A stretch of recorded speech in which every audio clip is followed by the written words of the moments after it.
ወንጀልና ችሎት አቃቤ ሕግ የተከሳሽ ጠበቃ ወንጀልና ችሎት የወንጀል ምንነትና የወንጀል ህጎችን በዝርዝር የሚመለከት የሬዲዮ ፕሮግራም ነው። ዘወትር ቅዳሜ ከ10 ሰዓት ከ40 ጀምሮ በፋና ሚዲያ ኮርፖሬሽን FM 105.3 ላይ ይደመጣል። ወንጀልና ችሎት በአውሮፓ ህብረት የገንዘብ ድጋፍ የፌዴራል ጠቅላይ ፍርድ ቤት የወንጀል ፍትህ ስርዓት ማሻሻያ ፕሮግራም ከፋና ሚዲያ ኮርፖሬሽን ጋር በመተባበር የሚያቀርቡት ሳምንታዊ ፕሮግራም ነው። ወንጀልና ችሎት። ችሎቱ ተሰይሟል።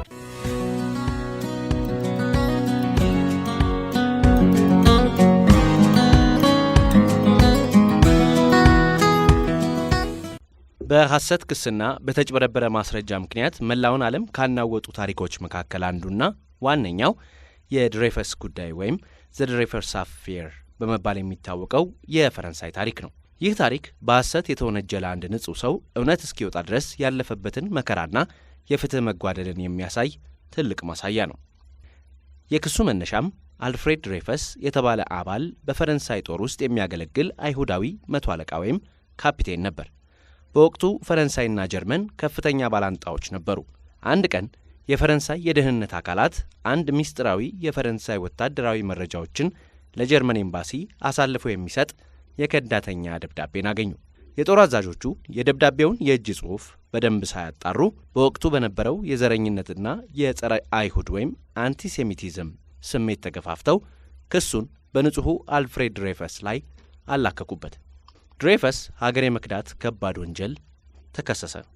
የሐሰት ፍርድና ውጤቱም ድሬፈስ ፍርድ ቤት በቀረበበት ወቅት ንጹሕ መሆኑን ቢናገርም ወታደራዊ ባለሥልጣናቱ የሐሰት ማስረጃዎችን በማዘጋጀትና እውነተኛውን መረጃ በመደበቅ በቁጥጥር ስር እንዲውል አደረጉ።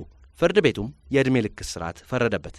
ከፍርዱ በኋላ ድሬፈስ በፈረንሳይ ሕዝብ ፊት ወታደራዊ ማዕረጉ እንዲገፈፍና ሰይፉ እንዲሰበር ተደረገ። ሕዝቡም ሞት ለከዳተኛው እያለ ይጮህበት ነበር። በመጨረሻም በደቡብ አሜሪካ አቅራቢያ በምትገኘውና እጅግ አስከፊ የአየር ንብረት በነበራት የዲያብሎስ ደሴት ወይም ዴቪልስ አይስላንድ በተባለችው የቅጣት ቦታ ብቻውን ተለይቶ በካቴና ተጠፍሮ እንዲታሰር ተደረገ። እውነቱ ሲወጣም ድሬፈስ በደሴቱ ላይ በመከራ እየማቀቀ ሳለ በፈረንሳይ ወታደራዊ መረጃ ክፍል ውስጥ አዲስ የተሾመው ጆርጅ ፒኳርት የተባለ ሌላ መኮንን መዝገቡን እንደገና መመርመር ጀመረ።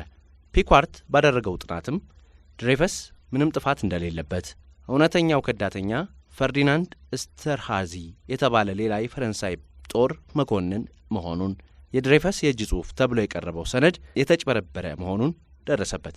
ሆኖም የጦር አዛዦቹ የሰሩት ስህተት እንዳይታወቅባቸውና የጦር ሰራዊቱ ስም እንዳይጠፋ በማሰብ እውነቱን ለመቅበር ሞከሩ። እውነቱን ያወጣውን ፒኳርትንም ወደ ሌላ ሀገር አባረሩት።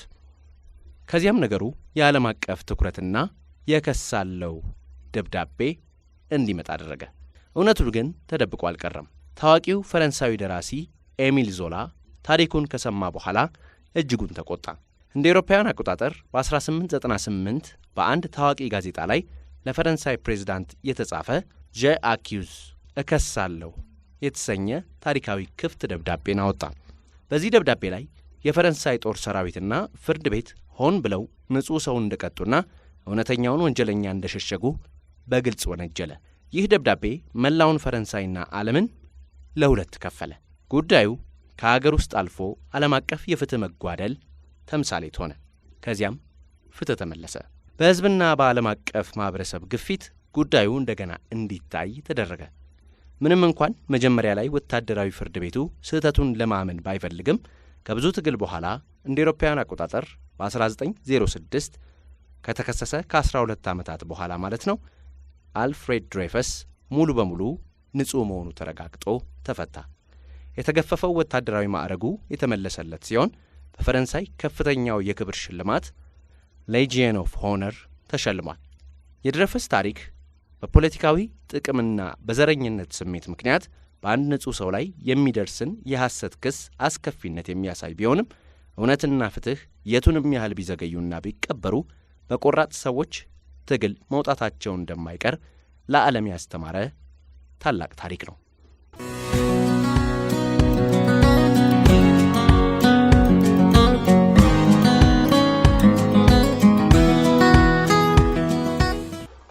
ከመግቢያው አጭር ታሪክ ጋር ብሩክ ድንቁ ነበረ። ከልብ እናመሰግናለን። ሰላም አድማጮች፣ የወንጀልና ችሎት ፕሮግራማችን ጀምሯል። በእለቱ ርዕሰ ጉዳያችን ላይ ማብራሪያ የሚሰጡን የህግ ባለሙያም ጋብዘናል። ስለምታደምጡን እናመሰግናለን። ምህረት ሙሉጌታ ነኝ።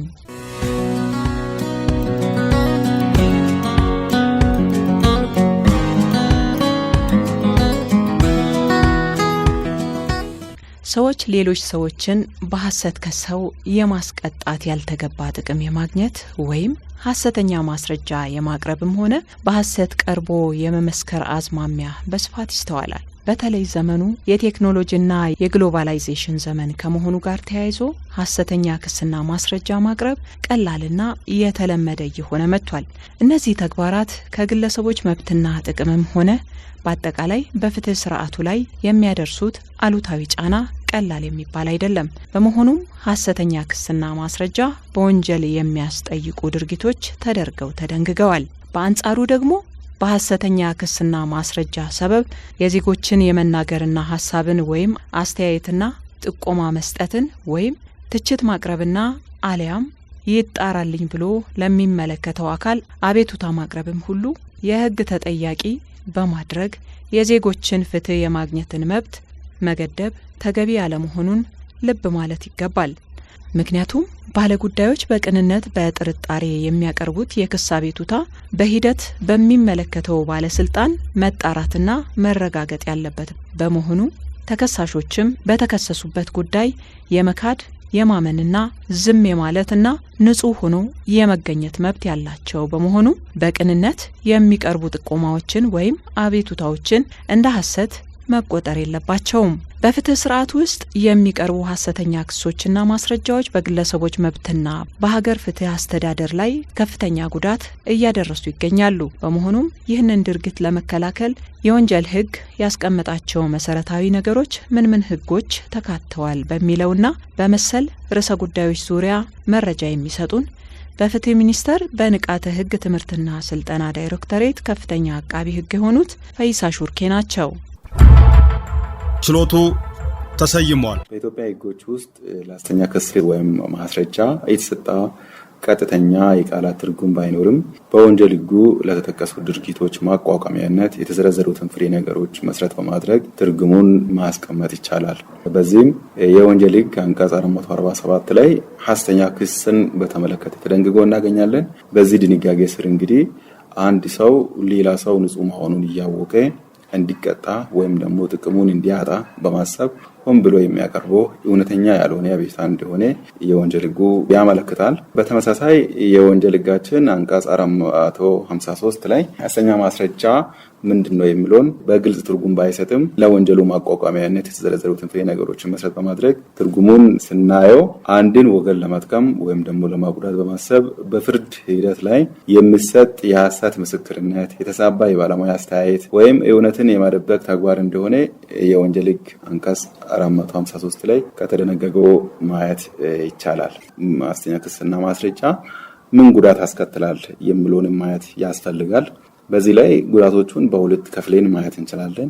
በግለሰቦች ላይ የሚደርስ ጉዳትና በፍትህ ስርዓቱ ላይ የሚደርሰውን ጉዳት ብለን በሁለት ከፍለን እናያለን።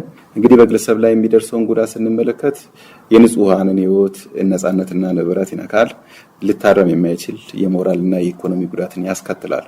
በፍትህ ስርዓቱ ላይ የሚደርሰውን ጉዳት ስንመለከት እንግዲህ በህዝብና በመንግስት መካከል ያለውን አመኔታ ያጠፋል። የፍትህ ተቋማት፣ ፍርድ ቤቶችና የህግ አስከባሪ አካላት የሚሰጡት ውሳኔ እውነትን መሰረት ያደረገ እንዳይሆን በማድረግ በህዝቡ ዘንድ በፍትህ ስርዓቱ ላይ ሊኖር የሚገባውን አመኔታና ተአማኒነት ያዳክማል።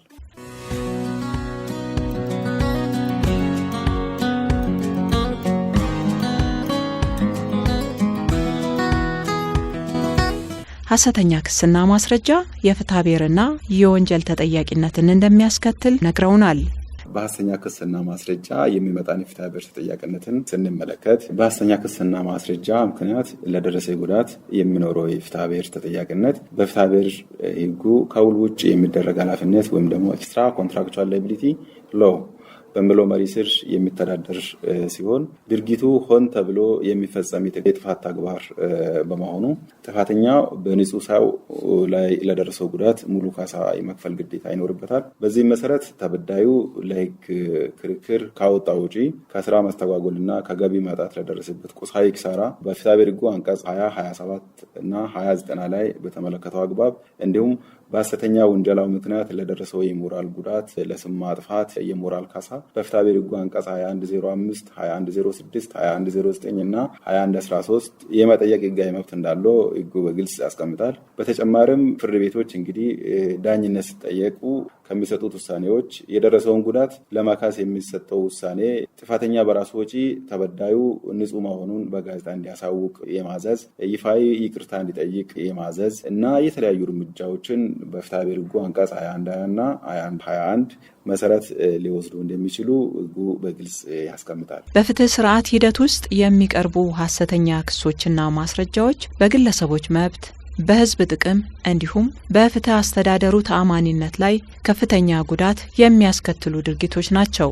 በመሆኑም የኢፌዴሪ የወንጀል ሕግ እነዚህን ተግባራት በፍትህ ስራ ላይ የሚፈጸሙ ወንጀሎች በማለት የደነገጋቸው ሲሆን በሕጉ መሰረትም እነዚህ ድርጊቶች በሁለት ዋና ዋና ክፍሎች ተከፍለው ይታያሉ። ሚስጥር ሆኖ የልዩ አዋቂ አስተያየት እንዲሰጥም ሆነ ተተርጉሞ የሚቀርበውን ሰነድም ቢሆን መግለጽ ያለበት እውነተኛነቱን ነው። እውነትን የደበቀ ግለሰብ ከተከራካሪ ወገኖች አንዱን ለመጥቀም ሌላውን ለመጉዳት ወይም ለራሱ ያልተገባ ጥቅም ለማግኘት እንደሆነ ሲታወቅ በወንጀል ተጠያቂ እንደሚሆን በወንጀል ሕጉ አንቀጽ 453 ላይ ተደንግጎ ይገኛል። እንግዲህ በአጠቃላይ ድንጋጌውን ስንመለከት ድንጋጌው በማንኛውም የዳኝነት ወይም ደግሞ የዳኝነት ነክ ስርዓት ለምሳሌ ፍርድ ቤት፣ የግልግል ዳኝነት፣ ዲሲፕሊን ጉባኤ፣ የታክስ ይግባኝ ኮሚሽን ብለን መጥቀስ እንችላለን። እነዚህ አካል ላይ ምስክር ሆኖ የሚቀርብን ሰው ግዴታ ያስቀምጣሉ። እንግዲህ ምስክር ብቻ ሳይሆን የልዩ አዋቂ አስተያየት ለመስጠትም ወይም ደግሞ ለማተርጎም አስተርጓሚ ሆኖ የቀረበ ሰው ወይም ደግሞ ሰነዶችን ተርጉሞ የሚያቀርብ አካል ታው ግለሰብ ሊሆን ይችላል። እነዚህ ግዴታ እንዳለባቸው የሚያደርጉት ነገር ትክክልን እውነትን መሰረት ያደረገ መሆን እንዳለበት ሕጉ በግልጽ ያስቀምጣል። እንግዲህ ምስክሩ ማንኛውንም ተከራካሪ ወገን ለመጥቀም ወይም ለማጉዳት በማሰብ ሐሰተኛ ምስክርነትን የሰጠ እንደሆነ ወይም የልዩ አዋቂነት አስተያየቱን አዛብቶ ያቀረበ እንደሆነ እውነቱን የደበቀ እንደሆነ ወንጀል ፈጽሟል ተብሎ በቀላል እስራት የሚቀጣ ሲሆን ነገሩ ከባድ በሆነ ጊዜ ቅጣቱ እስከ 5 ዓመት ጽኑ እስራት ሊደርስ እንደሚችልም ሕጉ ያስቀምጣል። እንግዲህ ቀላል እስራት ስንል ከ10 ቀን እስከ 3 ዓመት የሚደርስ እንደሆነ ይታወቃል። ነገሩ ግን ከባድ ሲሆን እስከ 5 ዓመት ጽኑ እስራት ሊደርስ እንደሚችል ሕጉ በግልጽ ያስቀምጣል። ሆኖም ምስክሩ ቃሉን የሰጠው ሚሎ ወይም ማረጋገጫ ሰጥቶ ከሆነና በሐሰት ቃሉ የፈለገው ውጤት ከተሳካለት ቅጣቱ እስከ 10 ዓመት በሚደርስ ጽኑ እስራት ይሆናል የሚል የወንጀል ሕጋችን አንቀጽ 453 በግልጽ ያስቀምጣል።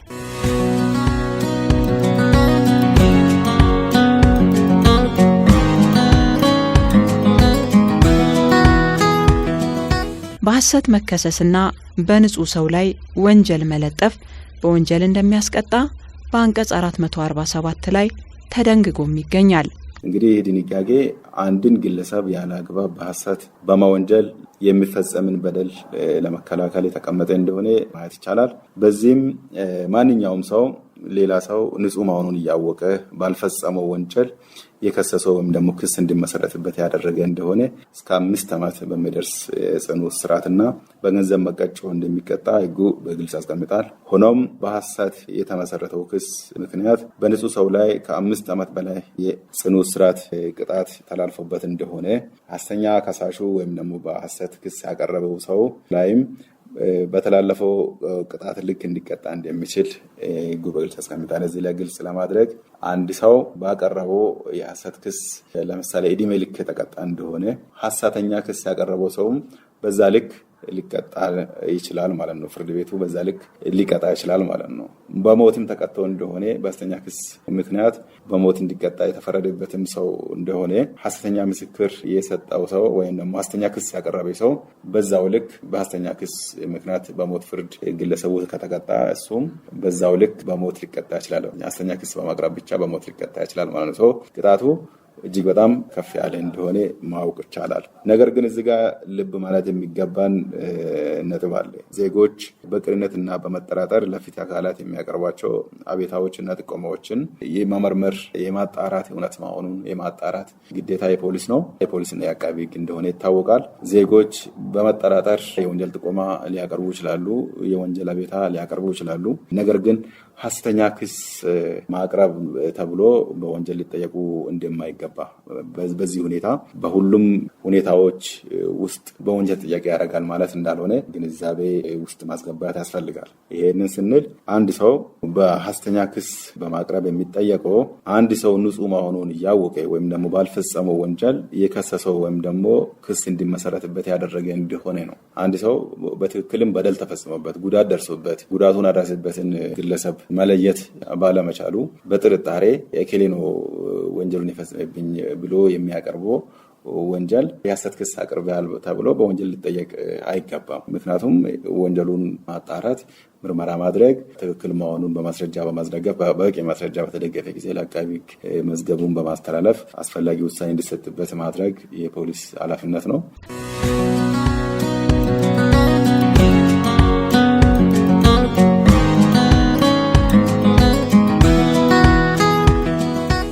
አንድ ሰው የሐሰት ክስ ቀርቦበት እስከ ሞት የሚያደርስ ውሳኔ ላይ ከተደረሰ ፖሊስ ጉዳዩን ጊዜ ሰጥቶ መመርመርና በማስረጃ የማስደገፍ ስራን ትኩረት ሰጥቶ ሊሰራው ይገባል። ወንጀል ሳይፈጸም አንድን ሰው ለመጉዳት የሚደረጉ የሐሰት ውንጀላዎችና ክሶች ከምርመራ ሂደት ጥንቃቄ የሚያስፈልጋቸውና የፖሊስን ሙያዊ ክህሎት በእጅጉ የሚጠይቁ መሆናቸው ተገልጿል።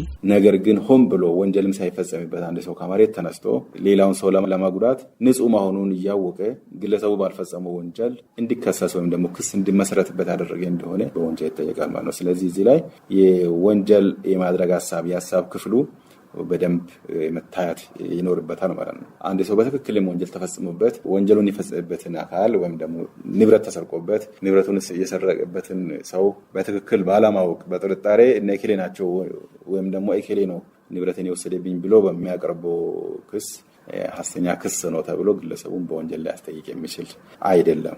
ነገር ግን ግለሰቡ ምንም ሳይወሰድበት የተሰረቀበት ንብረት ሳይኖር ጉዳት ሳይደርስበት ወይም ደግሞ ጉዳት ያደረሰበትን ንብረት የሰረቀበትን ሰው ትቶ ሌላ ንጹህ የሆነን ሰው እያወቀ ንጹህ መሆኑን እያወቀ ባልፈጸመው ወንጀል የከሰሰው ወይም ደግሞ ክስ እንዲመሰረትበት ያደረገው እንደሆነ በወንጀል ይጠየቃሉ።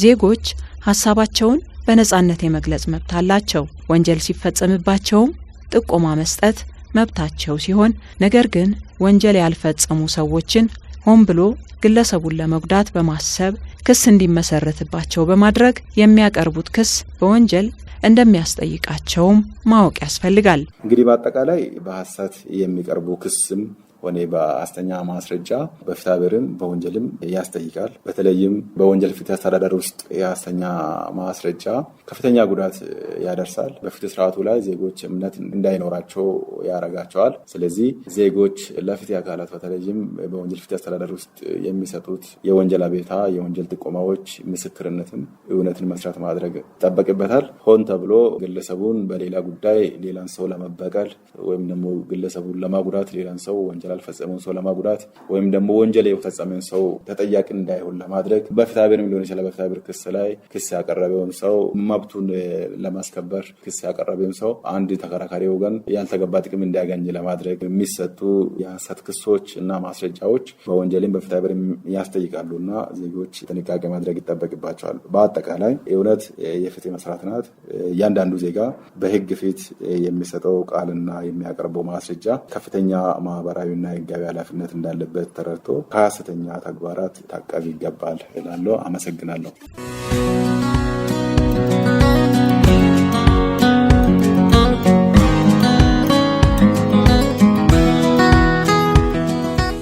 እንግዲህ የተከበራችሁና የተወደዳችሁ አድማጮቻችን ለዛሬ የነበረን የሐሰት ውንጀላና ክስን በተመለከተ ያቀረብንላችሁ የስካሁኑን ይመስላል። ሳምንት ሌላ ርዕሰ ጉዳይ ይዤ እመለሳለሁ። ምህረት ሙልጌታ ነኝ። ጤና ይስጥልኝ። ወንጀልና ችሎት አቃቤ ሕግ፣ የተከሳሽ ጠበቃ፣ ወንጀልና ችሎት የወንጀል ምንነትና የወንጀል ሕጎችን በዝርዝር የሚመለከት የሬዲዮ ፕሮግራም ነው። ዘወትር ቅዳሜ ከ10 ሰዓት ከ40 ጀምሮ በፋና ሚዲያ ኮርፖሬሽን FM 105.3 ላይ ይደመጣል። ወንጀልና ችሎት በአውሮፓ ህብረት የገንዘብ ድጋፍ የፌዴራል ጠቅላይ ፍርድ ቤት የወንጀል ፍትህ ስርዓት ማሻሻያ ፕሮግራም ከፋና ሚዲያ ኮርፖሬሽን ጋር በመተባበር የሚያቀርቡት ሳምንታዊ ፕሮግራም ነው። ወንጀልና ችሎት። ችሎቱ ተሰይሟል።